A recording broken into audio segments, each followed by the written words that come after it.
मेरे साथ इस वक्त मौजूद है बिस्मा मारूफ, जो कि पहली मरतबा T20 वर्ल्ड कप में पाकिस्तान की वुमेंस टीम को लीड कर रही हैं, लेकिन 12 साल से क्रिकेट खेल रही हैं और 14 साल की उम्र में इन्होंने क्रिकेट शुरू किया था। और उनसे आके चलिए पूछते हैं कि बिस्मा जो है, आप ये बताइए कैसा लग रहा है वुमेंस क्रिकेट की टीम को लीड करके। एक बहुत यंग टीम है और आप खुद इतनी यंग थी और वो पूरा सफ़र तय करके यहाँ तक पहुँचना। हाँ, काफ़ी एक्साइटेड हूँ। काफ़ी यंग टीम है हम लोग के पास इस बार, और last 6 world cup best players खेलने हैं और फर्स्ट टाइम लीड कर रही हूँ। थोड़ी सी नर्वसनेस भी है, लेकिन मैं समझती हूँ कि रिस्पॉन्सिबिलिटी मेरे ऊपर, और इंशाल्लाह यही कोशिश करूँ कि अपनी टीम को एक अच्छी तरीके से लीड करूँ। बिस्मा, क्योंकि आपका बहुत टफ़ टीम्स जो हैं उनके साथ मुकाबला है, और अगर हम वेस्ट इंडीज़ की बात करें तो बहुत हार्ड हिटर्स हैं उस टीम में, टेलर, मैथ्यूज़।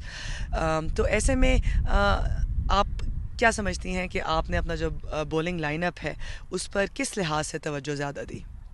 हम लोग को पता है कि वो लोग काफ़ी डेंजरस हार्ड हिटर्स हैं, और उनके पास एक नहीं, काफ़ी जो उनकी पूरी लाइनअप है वो काफ़ी ज़्यादा स्ट्रॉन्ग है। सबसे ज़्यादा इंपॉर्टेंट है कि हम लोग अपने प्लान्स को किस तरह एग्जीक्यूट करते हैं।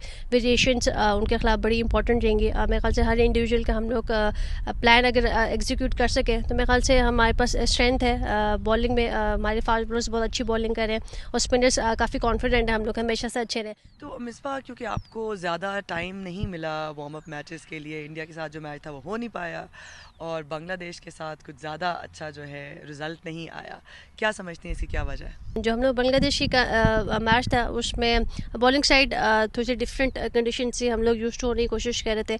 उनके बॉलर्स और बैटर्स ने काफ़ी सेंसिबल स्मार्ट क्रिकेट के लिए हम लोग थोड़ा सा उसमें लैग किए।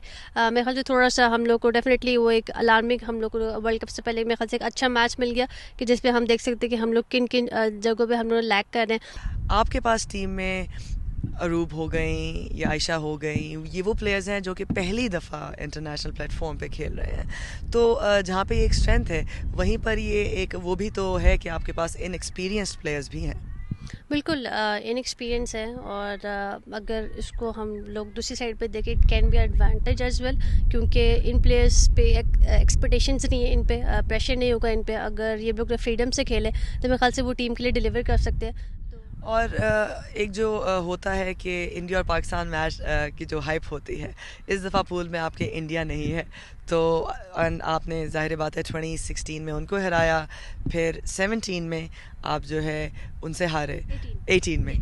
तो लग रहा है कि कुछ मिसिंग है। बहुत ज़्यादा हम लोग इस चीज़ पे सोचते ही नहीं है, लेकिन डेफिनेटली एक हाइप गेम होती है हम लोग के लिए, और हम लोग लुक फॉरवर्ड कर रहे हैं। इंशाल्लाह अगर हम लोग सेमीज़ में क्वालिफाई करते हैं तो उम्मीद है शायद मे भी हमें कहीं उस स्टेज पे हमें मिल जाए इंडिया। All the best.